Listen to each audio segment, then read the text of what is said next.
Tommy Wiseau's classic of So Bad It's Good Cinema, was originally released in 2003 and emerged a few years later as a cult classic, and the most significant midnight movie in American culture since the rise of the Rocky Horror Picture Show 30 years before. The Disaster Artist, director James Franco's treatment of the making of The Room, is now in theaters, with a national expansion set for this weekend, and the early reviews and reception have been almost completely positive, with most critics and viewers believing that Franco has nailed Wiseau's one-of-a-kind energy. While the Franco film stands up on its own, it certainly helps to be familiar with The Room if you're going to see The Disaster Artist. The Room is not currently available for streaming on any service, and while it can be purchased on DVD and Blu-ray, you're really not getting the full Room experience if you don't go see it in the theater.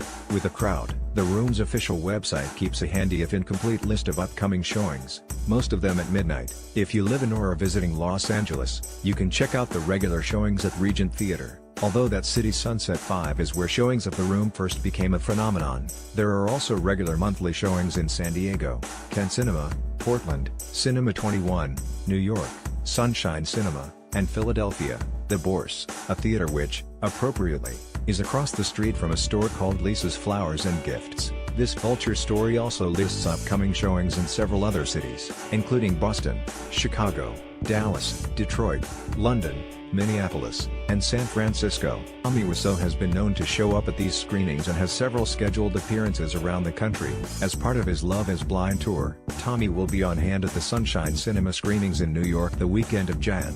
12 to 14. Wiseau will sign autographs, post for pictures and sit for audience Q&As, although don't expect him to answer any questions about where he came from, how old he is, the source of his accent, or how he paid for the movie. Meanwhile, Regal Cinemas will hold a one-night-only series of double features of The Room and The Disaster Artist on Thursday night, at theaters nationwide. See the locations here. More double features of the two films are perhaps inevitable, as, most likely, is a combined DVD set. But once you're in the room, there are certain expected call-outs, traditions, and other in-theater behaviors that are unique to this film and this film alone. It's very similar to the Rocky Horror phenomenon, with the traditions established by longtime fans and passed on to others, sometimes with minor regional differences. Although unlike Rocky Horror, there is no custom of shaming first-time viewers. Some room traditions you should know. The film set is for some reason decorated with pictures of spoons. Whenever the spoons appear, members of the crowd throw plastic spoons at the screen,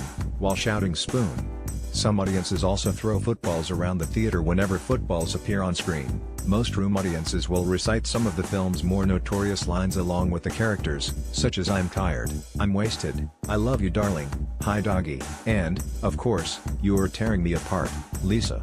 Some fans of The Room have been known, Rocky Horror style, to act out certain scenes directly in front of the screen. During various scenes in which characters appear with little explanation and immediately become important, the crowd exclaims, "Who are you?"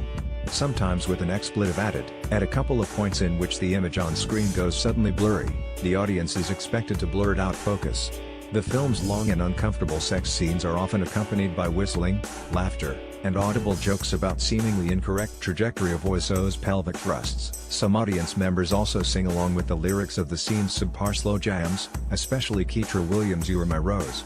In the film's most notorious drop subplot, the character of Claudette, Carolyn Minute, mentions in one scene that she has been diagnosed with breast cancer, but it's never brought up before or after. Some audience members have been known to make cancer jokes whenever the character appears, one of the few instances in which such jokes can possibly be funny. During the love scene between the previously unseen characters of Mike and Michelle, Scott Holmes and Robin Paris, when Mike inexplicably declares that chocolate is the symbol of love, some will declare no it's not.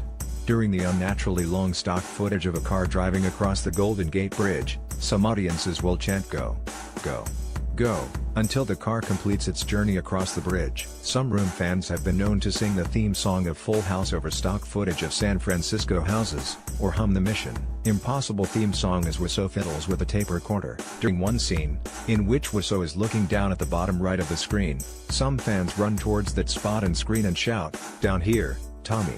In the scene in which Mark, Greg Sestero, says to Lisa, Juliette Danielle, "These candles?